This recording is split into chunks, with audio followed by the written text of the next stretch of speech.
Good morning, all. Today we are discussing about the drug used in congestive heart failure. First of all, in this topic, we will discuss about the introduction. In an introduction, what is the heart failure? What are the signs and symptoms of the heart failure that we will discuss? Then further, we will discuss about the classification of congestive heart failure. What are the different types of heart failure that we will discuss? Then sign and symptoms. How heart failure is diagnosis, pathophysiology of heart, treatment strategy of CHF and goal, pharmacotherapy of CHF, recent advances, and conclusion we will discuss in this topic. So, congestive heart failure or heart failure is a condition in which heart is unable to pump sufficient blood to meet the metabolic demand of the body and also unable to receive it back because of every time after a systole, that is a congestive heart failure. In this image you can see a two different type of images of heart. First image, it is related to the normal heart, and the second image, it is related to the heart failure. In a second image, you can see a heart become a balloon shape of a structure. In a normal heart, a pumps blood in a smooth and synchronized way, whereas in a heart failure, heart has a reduced ability to pump the blood. It needs a more pressure to pump the blood inside the body. So, due to the lack of energy and due to the lack of pressure, the blood is collecting in the heart, and the heart the structure is inflating and it's become in a balloon type of structures. So that is a heart failure. Now let's discuss about the classification of congestive heart failure. So first, on the basis of ejection fraction, a reduced ejection fraction which is less than 40 to 50%, it is calling a systolic heart pressure failure. Second, preserved ejection fraction means more than 40 to 50%. It is calling a diastolic heart failure. Second is by time course. It is divided into the two types, chronic heart failure and acute heart failure. Third, on the basis of anatomical, first, left side heart failure, second, right side heart failure. Fourth, by output. Under this one, first, high output failure, that is a thyrotoxicosis, Paget's disease, anemia, pregnancy, AV fistula. And the second is low output failure. So like the heart, congestive heart failure is divided in the different types on the basis of four classifications, that is by ejection fractions, by time course, by anatomically, and by output. Now you can see a signs and symptoms of the heart failure that we will see one by one through this figure. First, dilated pupil. A sympathetic nervous system responses. Due to the heart failure, and the patient's pupils are dilating due to the sympathetic nervous system responses. Second, skin pale gray or cyanotic. The skin color will become a pale or gray during the heart failure. Third is dyspnea. SOVA is early symptoms from pulmonary congestions. Due to the pulmonary congestions, the patients are getting a problem in the breathing, that is a dyspnea. Then orthopnea, it cannot be breathed unless sitting up. And crackles and wheeze are adventitious breath sounds. Then cough, frothy pink or white sputum type of cough is releasing from the heart failure patients. Then decreased blood pressure. It stimulates sympathetic nervous system, which acts on heart to increase rate and to increase force of contraction. then nausea and vomiting as peristalsis slow and bile and fluids back up into stomach. Then acids, it is fluids in the peritoneal cavity. Then dependent and pitting edema in sacrum and legs. Later symptoms is anxiety, is gasping from pulmonary congestions, then falling a oxygen saturations, then confusions, unconsciousness from decreased oxygens in the brain. Then later jugular vein distensions. It is from the venous congestions. In fact, may be cause of decreased cardiac output, then fatigue, weakness from decreased cardiac output, then S3 gallop tachycardia, and large spleen and liver from venous congestions. This causes pressure on breathing, then decreased urine output, and weak pulse, cool and moist skin. These are the various symptoms of the this one. Lakajas.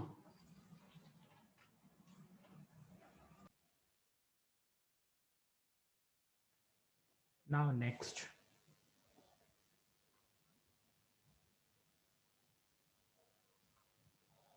how the heart failure is diagnosed.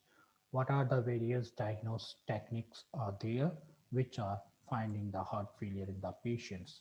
First is medical history is taken to reveal symptoms.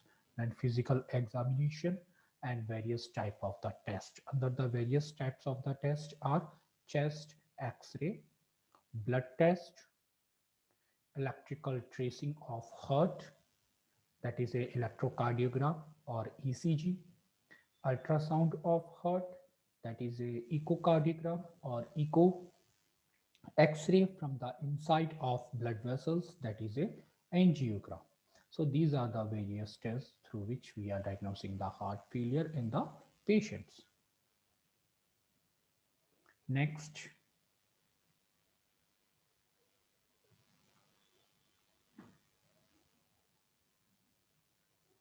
next is the key indicator for diagnosing heart failure.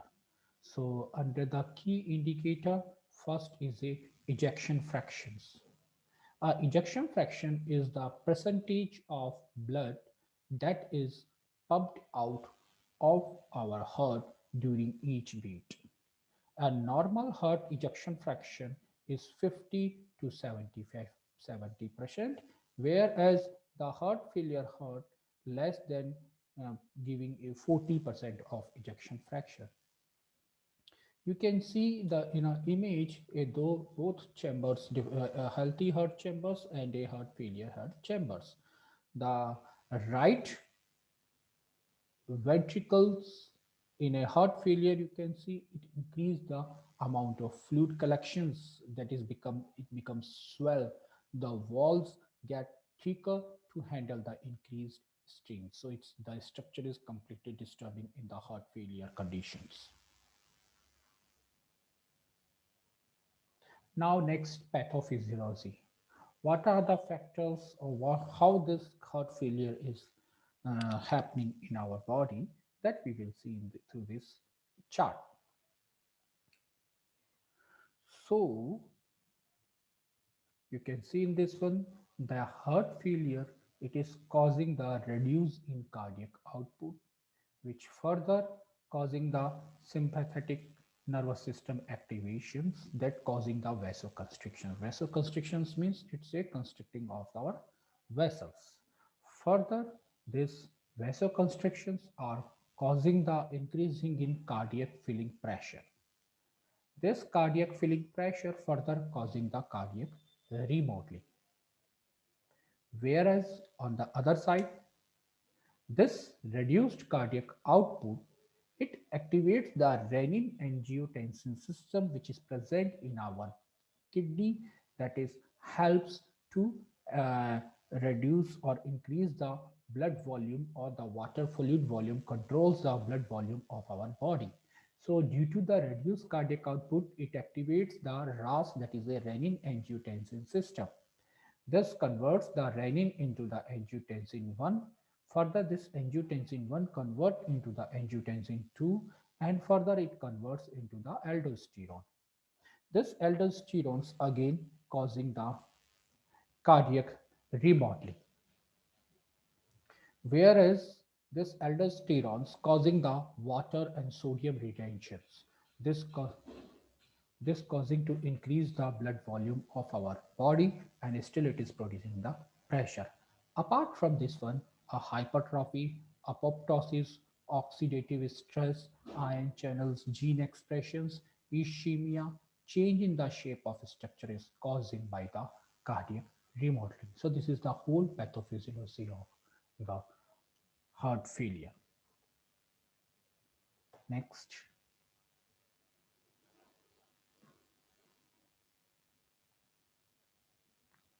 Next is compensatory mechanism.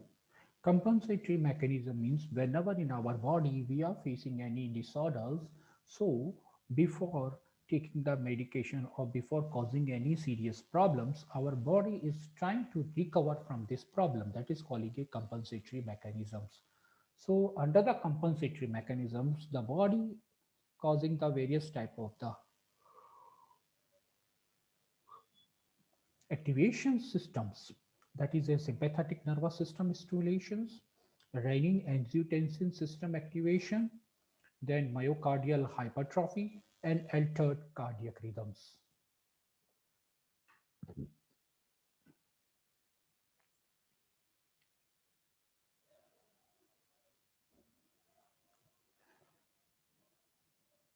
So we can see a compensatory mechanism activations through this chart, through the left ventricle failure and the right ventricular failure. In a left ventricular failure, ischemic heart disease, myocarditis, valvular heart disease, and restrictive pericarditis. Whereas in the right ventricular failure, core pulmonale, right side valvular diseases, right side myocardial diseases, and pulmonary hypertension. Both these are activating the compensatory mechanisms. Under the compensatory mechanisms, the first activation of norepinephrine arterial neurotrophic peptide activated. Second, through the first process, activation of norepinephrine arterial neurotrophic peptide is activating, which is causing the tachycardia. This further tachycardia putting the stress on the myocardium, and further it is causing the heart failure. Whereas through the second process, under the second process, they are activating the RAS system, that is a renin angiotensin aldosterone mechanisms, which causing the water and the sodium retentions, which further processing the stress on myocardium and causing the congestive heart failure.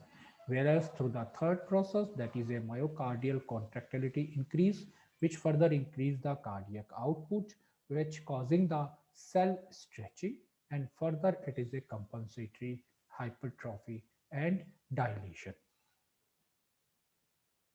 So like that, this compensatory mechanism is causing the this congestive heart failure.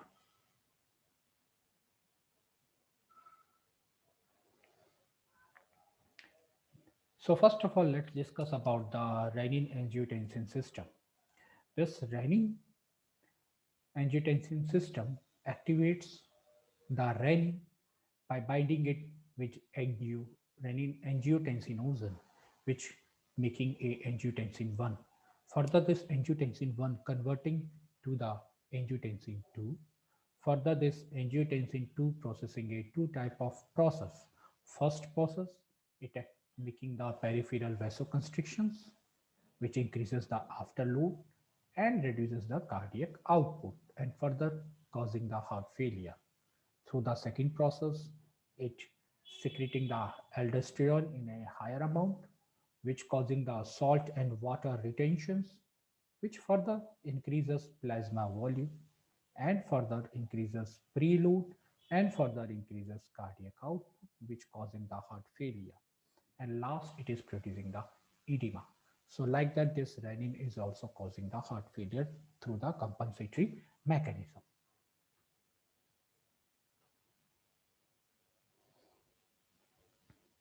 Now in this image, you can see activation of baroreceptors and the other receptors. So this baroreceptors dysfunctions, which reduce the afferent inhibitory signals, which further increases the sympathetic nervous system activations, increase the renin secretions, increase the vasopressin secretions, increase the angiotensin 2, and so causing the renal, reduce the renal blood flow, increase aldosterons, increase sodium reabsorptions, and water reabsorptions.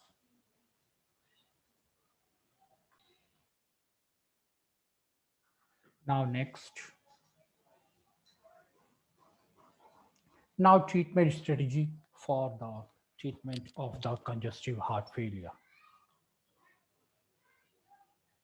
The therapeutic goal for congestive heart failure is to increase cardiac output, reduce preload and afterload, and to increase myocardial contractility. Inotropic agents that increases the strength of contraction of cardiac muscles. Phosphodiesterase inhibitors are the agent that increases cyclic AMP to induce systoles and vasodilations. A calcium sensitizers extracellular fluid volume, a beta adrenergic agonist, a beta adrenergic antagonist, a vasodilators. In the vasodilators, calcium channel blockers,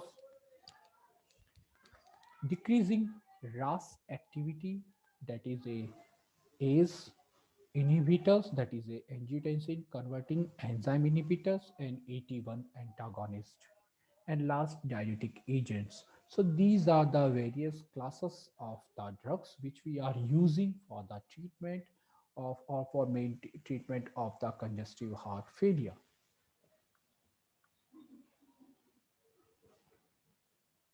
Now let's discuss about the classification of drugs used in congestive heart failure. First class of the drug is inotropic drugs. Under the inotropic drugs, three basic classes of drugs are there. First is cardiac glycosides. Example of cardiac glycosides are digoxin, digitoxin, and quabine. Second is a sympathomimetics. Examples are dobutamine, dopamine. Phosphodiesterase third inhibitors. Example is a amirinone. Second class of the drug is diuretics. It is further classified in the two types: high ceiling diuretics. Example is furosemide, butinamide. Second class of the drug under the diuretic is thiazide-like diuretics. Example is hydrochlorothiazide, metolazone, zepamide. Third class of the drug is aldosterone antagonist.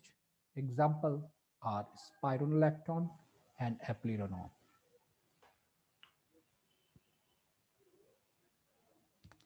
Fourth classifications are inhibitors of renin-angiotensin system. Under this one, further it is classified in two types. First, ACE inhibitors. Example are enalapril, ramipril. Second is angiotensin, that is ATS receptors antagonist. Example is losartan.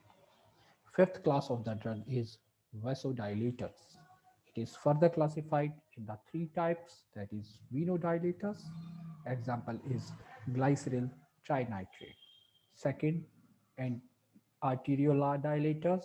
Example is hydralazine. Third, arteriolar plus venodilator. Example is sodium nitrosoproside. Sixth class of the drug is beta adrenergic blockers. Example is metoprolol, bisoprolol, and cardiolol. Seventh is others. Under the others, metabolic cardioprotectives. Example is trimetazidine. Second is calcium sensitizers. Example is levosimendan. and third is levocatine. So like that, there are the different classes of the drugs which we are using for the treatment of the congestive heart failure. Let's discuss now one by one about all the drugs. First is inotropic drugs. Under inotropic drugs, cardioglycosides. If a sugar molecule is joined together with a non-sugar molecule by a ether linkage, it is called a glycoside. So sugar plus non-sugar, it is making a glycoside. And digitoxins and steroid lactone. So this digitoxins is a sugar and steroidal lactone is a non-sugar. It is producing the cardiac glycosides. Sources of cardiac glycosides.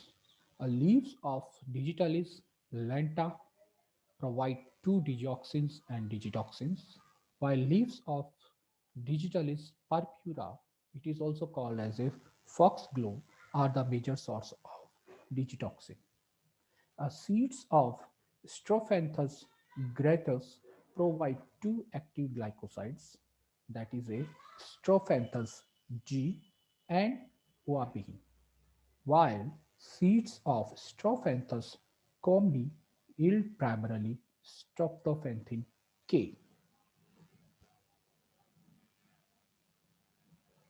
Now let's discuss about the history of the cardiac glycoside.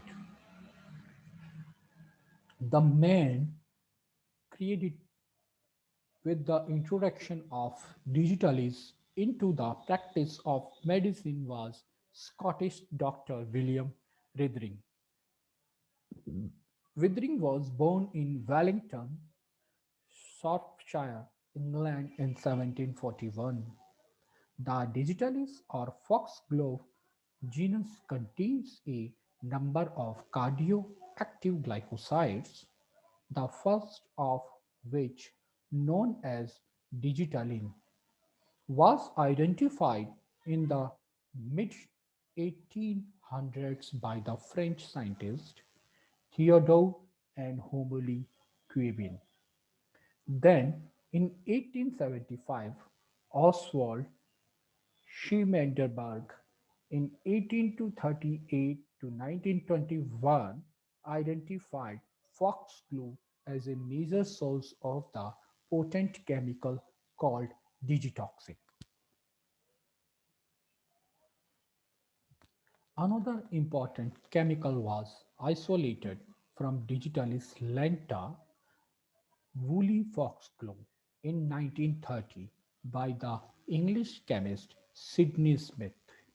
The first experiment was carried out by Professor P. Nicolou on digitalis lanta.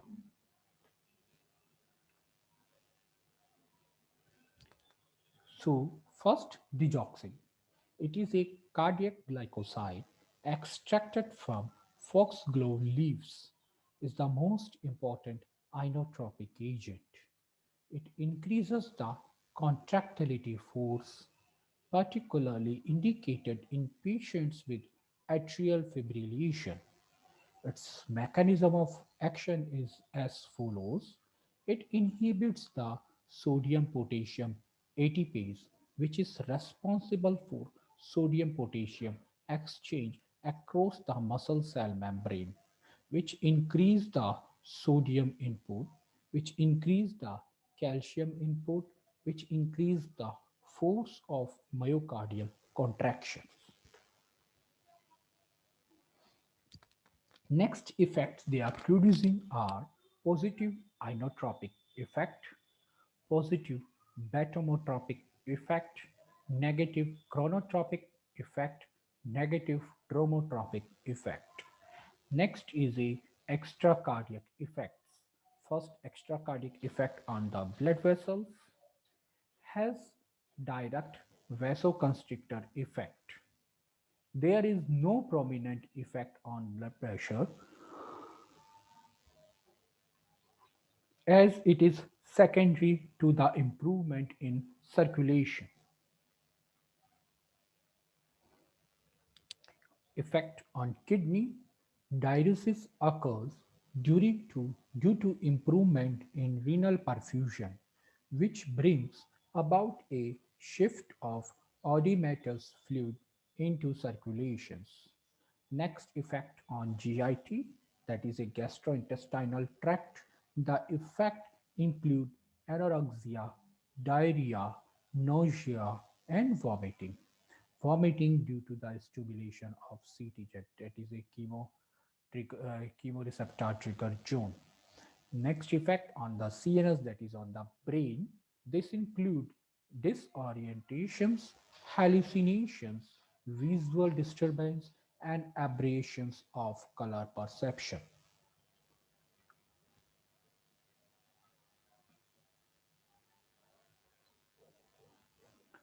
Now let's discuss about the pharmacokinetic profile of three atypical cardiac glycosides.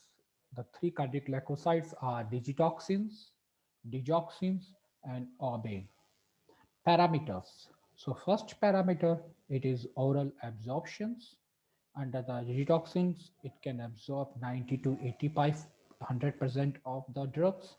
Digoxins can be absorbed of 75 to the 90% of the drugs.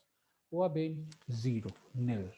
Administrations, digitoxins through the oral route, digoxins through the oral route, and orbain through the IV route. And next parameter, it's a protein binding, digoxins 90, digitoxins 90, digoxins 30, and orbain 0. Plasma half-life of digitoxins is 6 to 7 days, digoxins 30 to 40 hours, orbain is 18 to 20 hours. The onset of actions, digitoxins in 2 hours, digoxins half an hour, and orbain very rapidly because we are giving to the intravenous route. Duration of actions, digitoxins very long, digoxins intermediate, orbain short. Metabolized, digoxins 80% metabolism in the liver, digoxins 20 in liver, and orbain 0. Excretions, digitoxins mainly excreted through bile, also urine, whereas digoxins through the urine in an unchanged form, and orbain in a urine through the unchanged form. Doses, digitalizing doses, digitoxins 1 mg in 24 hours or 0.4 mg every 12 hours for total 3 doses orally, whereas the digoxins 0.5 to 0.75 mg each hourly for total 3 doses orally, whereas orbain 0.2 to 0.5 mg intravenous in case of acute heart failure. Now, therapeutic uses of digoxins. First is in the congestive heart failure, drug of choice for low output heart failure due to hypertension, inflammatory heart diseases, and arrhythmiasis. Second, paroxysmal supraventricular tachycardia. It's a arrhythmia due to re-entry phenomenon taking place at SA or AV nodes. They frequently respond to digitalis favorably because of reflex vagal activation, which slow the conduction of impulses. Third is atrial flutter and atrial fibrillations. As it decreases conduction velocity and increases ERP of AV node. Fourth is dilated heart, as it is helpful in restoring cardiac compensations. Now let's discuss about side effects. Extra cardiac side effects. First side effect on GIT, that is a gastrointestinal tract. Side effects are androxia, nausea, vomiting, diarrhea, and abdominal cramps. Second side effects on CNS, that is a central nervous systems. Examples of side effects are headache, fatigue, neuralgia, blurred vision, loss of color perceptions. Third is endocrine. Under this one, gynecomastia in males, which is very rare. A management of extracardiac side effects require no more than reducing the dose of digoxin. Cardiac side effects and management of toxicity include bradycardia, partial or complete heart block, atrial or ventricular extrasystoles, coupled beats, ventricular fibrillation, and fatal cardiac arrhythmias. If severe intoxication takes place, then administration of digitalis antibodies, that is Digibond, FAB fragments. These antibodies are raised against digoxins.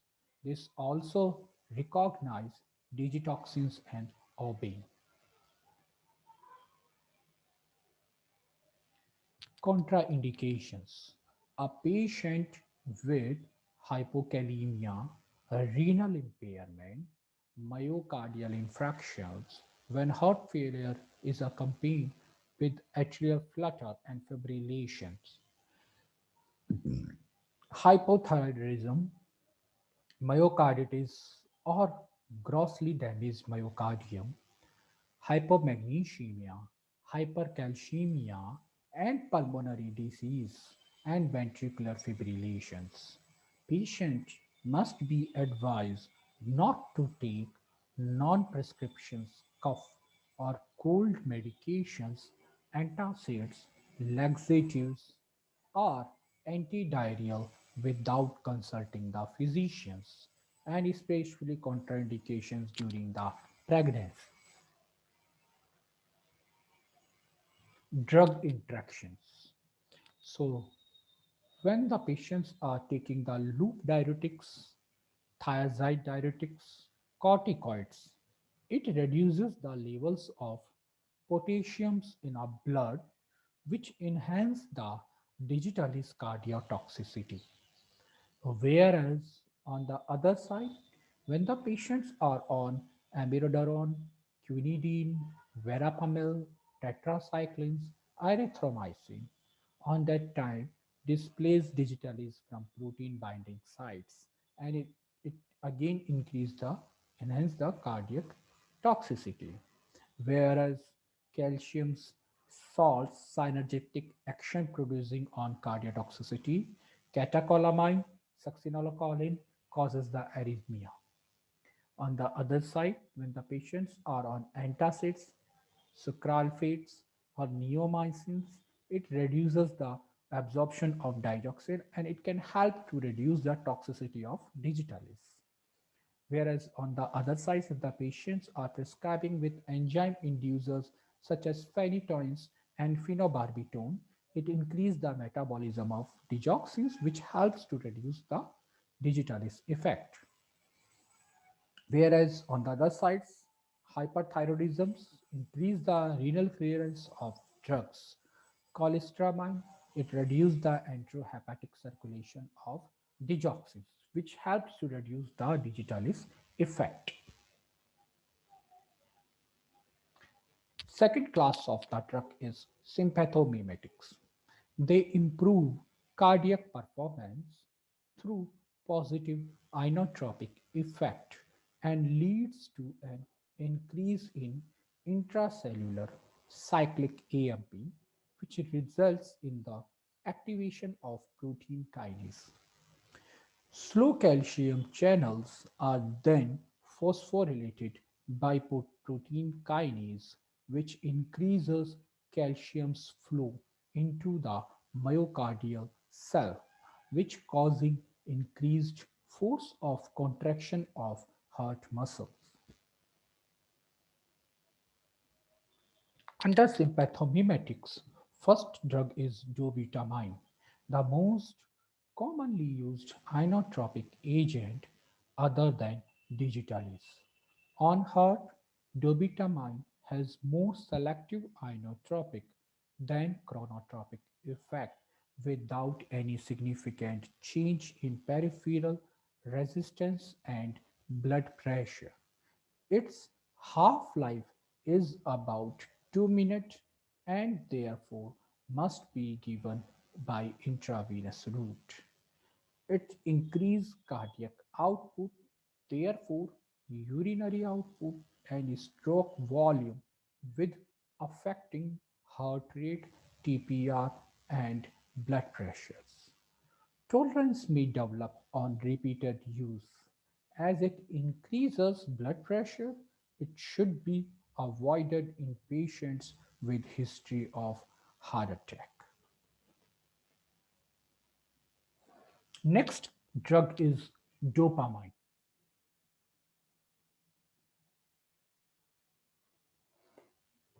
When given by intravenous infusion in a low dose, it acts on dopamine 1 receptor, which is present in kidney and causes dilation of renal blood vessels, resulting in an increase in GFR, renal blood flow, and urine output.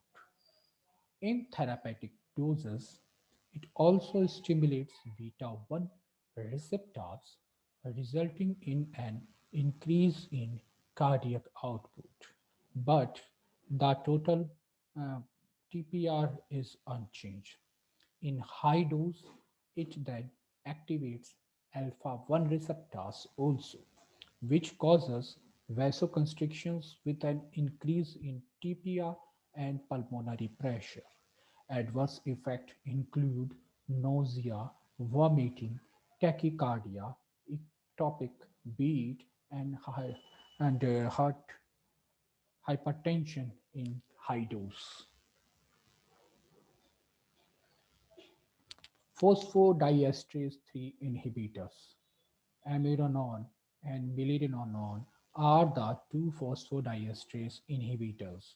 They inhibiting the enzymes phosphodiesterase increase the stay cyclic AMP within the myocardial cells, which is causing as a result of sustained rise of calcium's concentration in these cells occur, which further rise of cardiac contractility.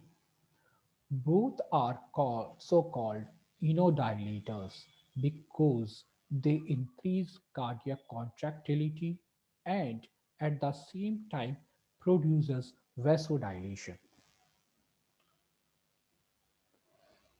Thrombocytopenia is the most prominent and dose-related side effects, but is mostly transient and asymptomatic. Nausea, diarrhea, abdominal pain, liver damage, fever are the other side effects. Doses: Amironone 0.5 mg per kg bolus injections followed by 5 to 10 microgram per kg per minute.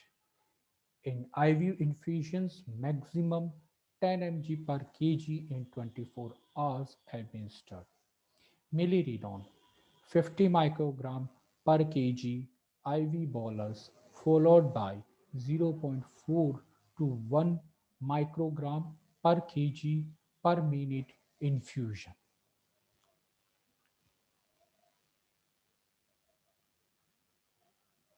Next is diuretics. They generally cause natriuresis and water removal. This leads to removal of fluid from the body, which further leading to reduction of volume of blood plus other extracardiac fluid components, which help to reduce of overbleed and reduction of pulmonary congestions, that is a dyspnea, peripheral congestions, which is a peripheral edema, and preload. High ceiling diuretics, that is furosemide and butanamide. High ceiling diuretics act principally on the ascending limb loop of Henle. They are highly potent diuretics and are effective even when there is a renal insufficiency. IV furosemide promptly increases systemic venous capacitance and produces rapid symptomatic relief in acute left ventricular failure. Adverse effects are acute fluid loss, hypotension, hypokalemia, hypomagnesemia, hyperuricemia, and ototoxicity. Doses are furosemide 20 to 80 mg tablet orally.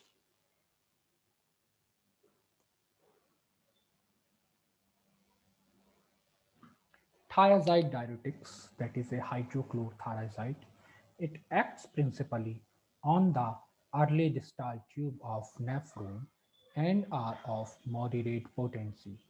Thiazide diuretics become inefficient in presence of renal insufficiency. Thiazide, however, cannot be used where the GFR is less than 50 ml per minute.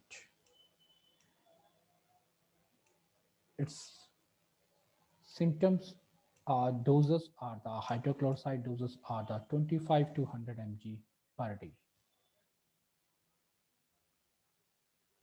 Now, the aldosterone antagonist we will continue from tomorrow.